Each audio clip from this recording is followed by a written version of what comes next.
욥기서 17장 1절부터 끝절 16절까지의 말씀을 제가 읽고 나눕니다. 나의 기운이 쇠하였으며 나의 날이 다하였고 무덤이 나를 위하여 준비되었구나. 나를 조롱하는 자들이 나와 함께 있으므로 내 눈이 그들의 충동함을 항상 보는구나. 청하건대 나에게 담보물을 주소서. 나의 손을 잡아줄 자가 누구리이까? 주께서 그들의 마음을 가리어 깨닫지 못하게 하셨사오니 그들을 높이지 마소서.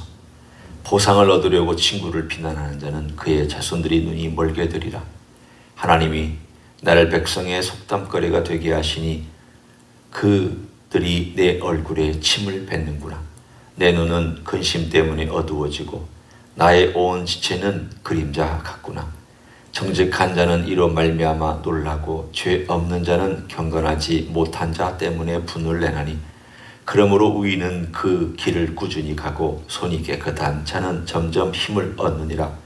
너희는 모두 다시 올지니라. 내가 너희 중에서 지혜자를 찾을 수 없느니라. 나의 달이 지나갔고 내 계획 내 마음의 소원이 다 끊어졌구나. 그들은 밤으로 낮을 삼고 빛 앞에서 어둠이 가깝다 하는구나. 내가 소홀히 내 집이 되기를 희망하여 내 침상을 흑암에 펴 놓으매 무덤에게 너는 내 아버지라 구더기에게 너는 내 어머니라 내 자매라 할지라도 나의 희망이 어디 있으며 나의 희망을 누가 보겠느냐. 우리가 흙 속에서 쉴 때에는 희망이 소홀의 문으로 내려갈 뿐이니라. 아멘. 계속되는 욥의 그 감정에 요동치는 모습을 우리가 볼 수 있습니다.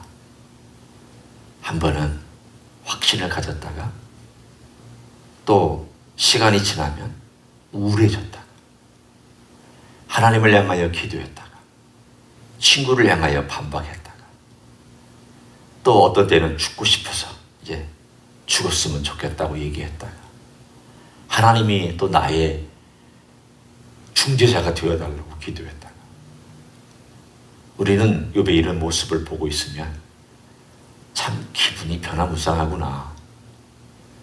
아니 왜 이렇게 신앙인인데 감정적인 요동이 이렇게 심할까? 정말 깊은 고난이 있으면 인간이 이렇습니다. 아니 인간이 어찌 깊은 고난 속에서 요동하지 않냐고 쫙 하고 일직선을 긋고 가는 것처럼 갈 수 있습니까? 어떤 날은 신앙적으로 정말 하나님 아버지 앞에 가까이 간 것처럼 기도도 하지만 어떤 날은 막 너무 처져서 깊은 땅속에 딱 달라붙어 있는 것처럼 느낄 때가 있습니다. 지금 욥이 그렇습니다. 그런데 욥이 지금 친구들을 대면하고 있기 때문에 이 고통이 더한 것입니다. 오늘 여기에 욥이 이렇게 얘기를 합니다. 너희들은 지혜가 없다. 그리고 너희들이 옳다라고 스스로 주장하고 사람들에게 그 인정받으려고 거기 보면은 보상을 얻으려고 5절에 그런 표현이 나오죠. 그래서 보상이란 무슨 물질적인 보상이라기보다 사람들로 하여금 인정받고 싶어서 내 지혜가 뛰어나다라고 맞아 너는 참 지혜로워 너의 지혜는 정말 대단해 라는 칭찬을 받고 싶어서 그 지혜 안에 누구든지 그 지혜를 따르지 아니하는 사람을 보면 정죄하고 야단치고 심지어는 저주하고 하는 너희들의 삶의 모습이 태도가 얼마나 나쁜 것이냐. 그러면서 욥도 그들만큼은 아니지만 오늘 그들에게 향하여서 이런 표현을 합니다. 그렇게 친구를 비난하는 자는 그의 자손들의 눈이 멀게 되리라. 여러분은 이 표현을 읽으면 욥도 화가 났구나. 욥도 화가 났구나. 그러니까 친구가 막 저주하고 네가 그래서 멸망당하고 있다고. 너는 그래서 저주받은 자라고 이런 얘기를 들을 때 그렇게까지는 못하면서 예를 들어 100을 받았다면 100은 못 주고 한 30 정도로 이렇게 갚아주는 마음에 화가 나니까. 그리고 나서 그들이 그렇게 말함에도 불구하고 내 생각이 하나님 아버지 앞에서 고민하는 내 생각이 오히려 나는 맞다라고 생각한다. 그리고 오늘 10절에 보면 9절과 10절에 보면 이렇게 얘기를 합니다. 그러므로 의인은 그 길을 꾸준히 가고 손이 깨끗한 자는 점점 힘을 얻느니라. 우리는 이 구절을 보면 아니 지금 욥이 힘을 얻고 있습니까? 꾸준히 그 길을 간다는 건 제가 알겠는데 손이 깨끗한 자기 스스로를 얘기하는 표현이기도 하고 또 자기와 같은 입장에 있는 사람에 대해서 얘기하는 내용입니다. 의인이 그 길을 꾸준히 가는 것까지는 그래 내가 이해할 수 있어요. 왜냐하면 욥이 그렇게 하고 있으니까요. 하지만 욥이 점점 힘을 얻고 있습니까? 라고 얘기하면 한편으로는 글쎄요. 욥도 막 흔들리고 있는데 힘을 얻었다고 얘기하는 것은 무슨 이유 때문입니까? 라고 물어볼 수 있습니다. 제가 초반에 얘기했던 것과 마찬가지입니다. 욥은 힘을 얻었다가 힘을 잃었다가 확신을 가졌다가 흔들렸다가 하나님께 기도했다가 친구들에게 반박했다가 그러나 뭐가 진짜입니까? 다 진짜입니다. 아니 인간이 어떻게 한 가지만 가지고 삽니까? 신앙이 어떻게 한 가지만 바라보고 나는 절대 충성, 절대 죽음, 절대 모든 것을 오로지 예수 그리스도만 바라보고 난 살아간다. 그런 사람이 어디 있습니까? 우리가 예수님 바라보다가도 세상 바라보고 우리 하나님 바라보다가도 자기 바라보고 사람 바라보고 이렇게 살아가는 게 인간 아닙니까? 다 사실이지 않습니까? 우리가 주님 살아가는 것도 사실이지만 때로 세상 살아가는 것도 사실이고 우리가 주님의 뜻을 구하고 살아가지만 때로 내 욕심과 내 뜻을 구하면서 살아가는 것도 사실이 아니지 않습니까?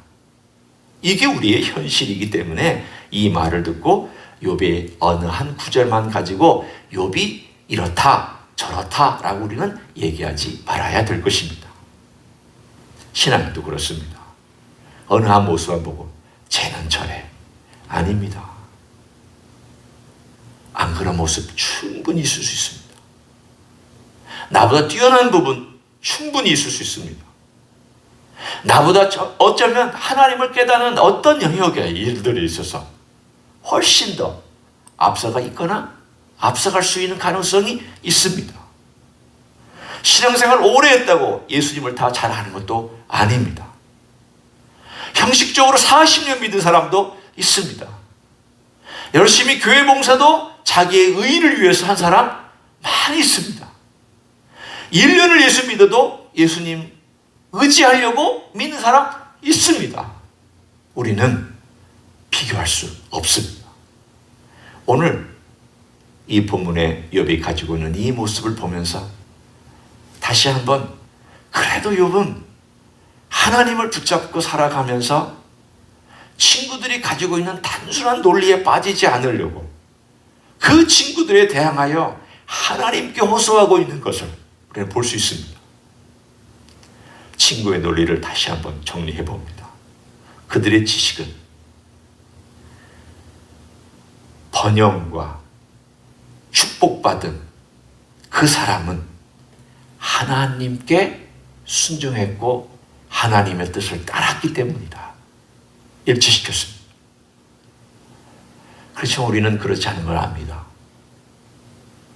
예를 들어 여기 한 사람이 돈을 많이 번 사람이 있다고 가정합니다. 그 사람이 돈을 많이 벌었고 부자가 됐고 이 땅에서 풍요롭고 이 땅에서 남들이 볼 때 하나님의 축복을 많이 받은 것처럼 여겨지는 한 사람이라고 우리가 가정해 봅니다. 그 사람 재주 때문에 그럴 수 있습니다. 돈 버는 재주. 재수가 좋아서 그럴 수 있습니다. 운이 달아야 되죠. 돈 버는데. 사회가 돈 버는 분위기를 만들어주지 아니하면 아무리 노력해도 소용없습니다. 돈 버는 재주 있어도 안 됩니다. 불의한 방법으로 돈 벌 수 있습니다. 이 세상 얼마든지 권력과 결탁하고 또는 부정한 방법과 수단 방법을 동원하고 이런 모든 것 동원해서 얼마든지 부자 될 수 있습니다.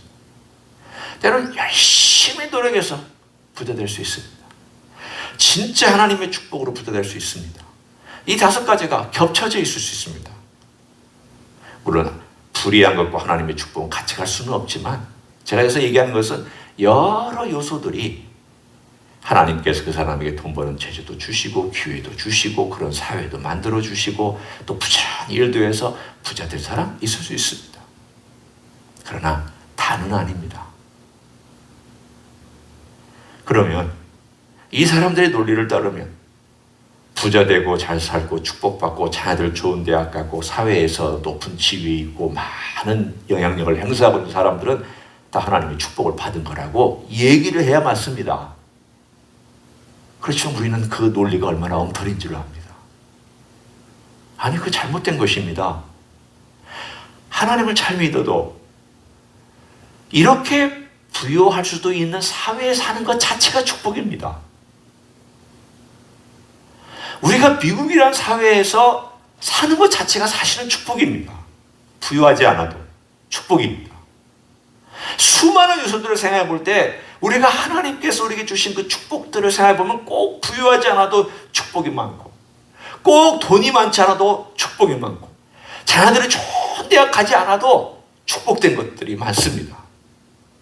아니, 이 세상에는 축복이 저주일 줄 어떻게 알냐? 오히려 이 세상에서 고난이 오히려 축복일 줄 어떻게 압니까? 우리는 눈에 보이는 것 가지고 판단하지 말아야 되는데 이 친구들은 눈에 보이는 것 가지고 판단하고 있기 때문에 번영하는 것과 많은 것을 누리는 것과 많은 사람들에게 와서 남은 사람 찾아와서 은혜를 입는다라고 하는 그것만 보고 이 사람은 하나님의 놀라운 축복을 받은 사람이기 때문에 그 사람은 분명히 하나님께 순종했을 것이야 라고 얘기하고 있는 너희들의 논리가 얼마나 지혜가 없느냐, 얼마나 어리석으냐. 욥이 그것을 지금부터 먼 옛날에 깨달았다는 것이 얼마나 복된 일인지 모릅니다. 그걸 우리에게 누누이 구약에서도 얘기해주고 있는 것이 얼마나 놀라운 일인지 모릅니다. 균형을 잡아줍니다.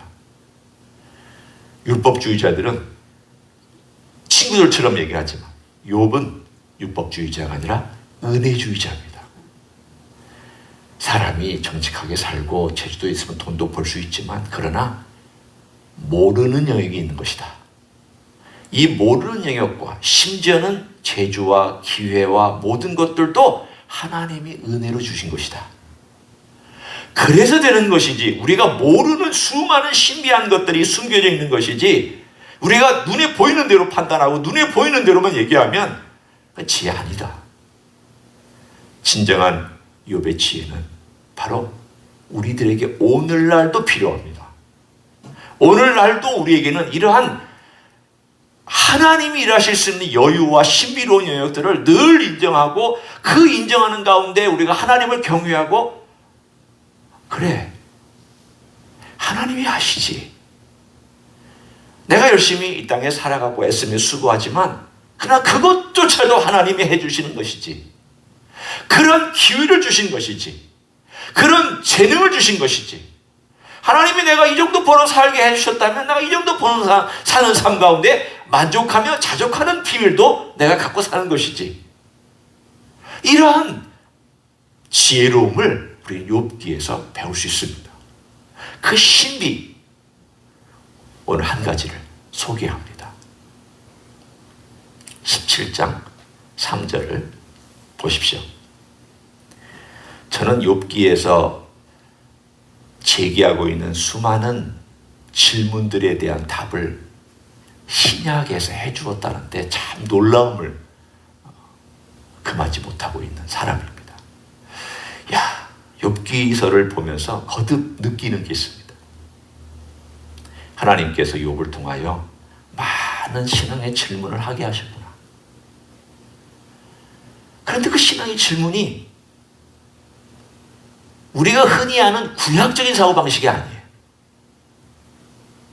우리가 흔히 아는 모세 율법에 보면은 순종하라, 복받는다. 불순종하면 저주받는다. 맞아요. 그래 거꾸로 하면 문제가 생겨요. 그러니까 예를 들어 고난이 있다. 불순종이다. 꼭 그렇지는 않아요. 그러나 순종은 복을 받게 되고 불순종은 저주를 받게 돼요. 사람들을 거꾸로 자꾸 생각한단 말이에요. 이렇게 생각을 해야 논리가 맞는데 이렇게 생각하는 것 플러스 자기의 논리를 갖다가 하나님의 말씀을 해석하는, 이게 구약적인 오랜 시간 동안에 사람들이 가졌던 생각이란 말이에요. 그런데 욥은 그런 생각을 갖지 않냐, 우리의 균형을 잡아주는데 오늘 본문에도 그런 얘기를 해요. 하나님, 나에게 담보물을 좀 주십시오. 나의 손을 잡아줄 자가 누구 좀 있겠습니까? 여기서 담보물이라고 하는 것은 일종의 어떠한 사건이나 어떠한 이렇게 계약이 있을 때 그 계약이 진짜다라는 것을 위해서 담보물을 그쪽에다가 주든지 서로 약조한 것이 사실임을 보증서는 어떤 그런 물건을 말합니다. 요즘으로 하면 보증서 사인이고 거기다가 로터리에 가서 도장 찍고 인증받고 그래서 어디 가서 법원인가 어디 가서 등록하고, 예를 들면 이런 것들을 하나님 해주십시오.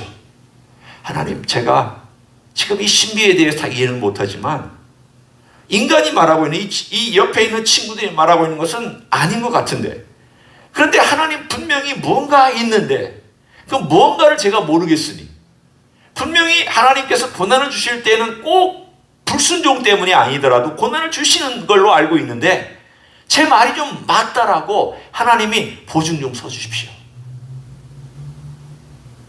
그런 얘기입니다. 그런데 그 보증서는 사람을 좀 달라는 겁니다. 존재를 달라는 겁니다. 누군가가 나의 손을 잡아서 보증을 서줄 수 있는 어떤 존재가 좀 있었으면 참 좋겠습니다. 제가 그 답을 에베소서에서 답을 드립니다. 에베소서 1장 14절을 봅니다. 신약에는 여러 군데 나오지만 한 구절만 제가 딱 오늘 소개를 합니다. 에베소서 1장 14절 제가 읽습니다. 이는 우리 기업의 보증이 되사 그 얻으신 것을 속량하시고 그의 영광을 찬송하게 하려 하심이라. 지금 이 대목은 성령님에 대한 대목입니다. 그 성령님이 우리 안에 들어오셔서 인치시고 그리고 하나님의 백성이라고, 너는 하나님께 속하였다고 말씀해 주시는 그러한 성삼위 하나님 그 세 위중의 성령님입니다. 그 성령님께서 우리 안에 들어왔는데 그분이 보증이라는 말을 썼습니다. 이 보증이란 단어가 신약에 한 서너 번 나옵니다. 요런 대목과 관련해서. 고린도후서에서는 우리가 앞으로 부활의 몸을 입을 것에 대한 보증으로 성령님이 들어오신 거고, 에베소서 1장 14절은 우리가 앞으로 받을 기업에 대한 보증으로 성령님이 들어오셨습니다. 앞으로 우리가 받을 겁니다. 지금은 못 받았습니다. 받았으면 보증이 필요 없습니다. 이미 내 거니까 보증이 필요 없습니다. 못 받았기 때문에 보증이 필요합니다. 욥은 하나님, 제가 죽어서라도 좀 제가 옳게 하나님을 붙잡고 살았다는 보증이 좀 있었으면 좋겠습니다. 보증해 줄 수 있는 누군가가 있었으면 좋겠습니다. 그 질문을 가지고 고민했습니다. 아니 지금 당장이라도 좀 저에게 그래 네가 맞다.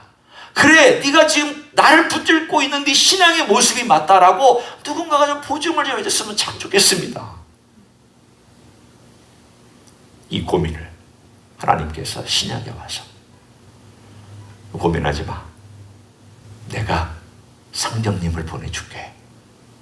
그래서 성령님이 우리 안에 보증으로 다 와 계시면서 뭐라고 말씀하시냐면 내가 앞으로 예수님처럼 될 거야. 예수님처럼 그렇게 변화될 거야. 예수님처럼 그 영광스러운 것들을 경험하게 될 거야. 뿐만 아니라 네가 지금 이 세상에 있는 이 금은 보화나 이 재산이나 이 가지고 있는 것들은 그야말로 먼지처럼 여길 만한 비교가 되지도 않는 풍성한 기업들을 나 받게 될 거야.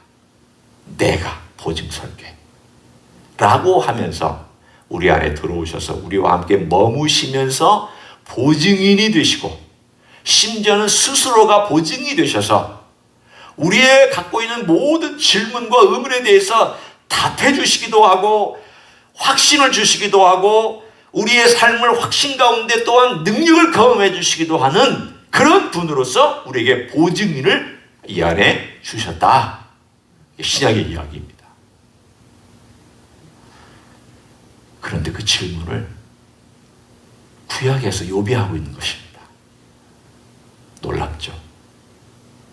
저는 그래서 욥이 갈등한 것에 대한 참 멋진 해답이 신약에 주어진 것에 대해서 참 감사합니다. 저는 감사하고, 참 그래도 구약에서 이렇게 신음한 사람이 있었기 때문에 구약에 하나님께서 이미 한 사람을 통하여서 우리들에게 많은 질문을 하게 하셨구나. 그리고 이 질문에 대하여 하나님께서는 다 답을 준비하고 계셨구나. 하나님은 그냥 어느 날 갑자기 툭 하고 주신 것이 아니구나. 이미 다 준비해 놓으셨구나. 예수님께서도 이 땅에 오셔서 부활하신 다음에 제 아들 데리고 자신의 부활과 자신에 대해 얘기한 성경을 얘기할 때에 창세기부터 쭉 말라기까지 자신에 대해서 설명해 주시고 가르쳐 주셨다고 말씀하고 있습니다. 그 중에 하나가 이런 내용들입니다. 물론 이 내용은 다 주님께 설명해 주셨는지 아닌지는 모르지만, 그러나 우리에게 지금 설명해 주시고 있는 내용이 바로 그것입니다. 이런 내용들이 16장에 중보자, 중보, 중재자, 담보물, 나를 위하여 증인이 되시는 어떤 분, 이런 모든 내용들이 다 종합되어서 신약에 우리 주 예수 그리스도와 성령께서 역사하는 장을 깔아줬다. 그러면 맞습니다. 오늘 우리는 욥이 깔아준 장에서 춤추고 노래하면 됩니다. 우리는 욥이 한 질문에 대한 답을 얻고 기뻐하며 내 안에 계신 성령님 때문에, 나와 함께 하신 예수님 때문에 기도하면 됩니다. 오늘 하루도 이 놀라운 축복을 붙잡고 주님 앞에 나아가는 여러분 되시기를 예수님의 이름으로 간절히 축원합니다. 기도하겠습니다. 하나님 감사합니다. 욥을 통하여서 많은 질문을 하게 하셨습니다.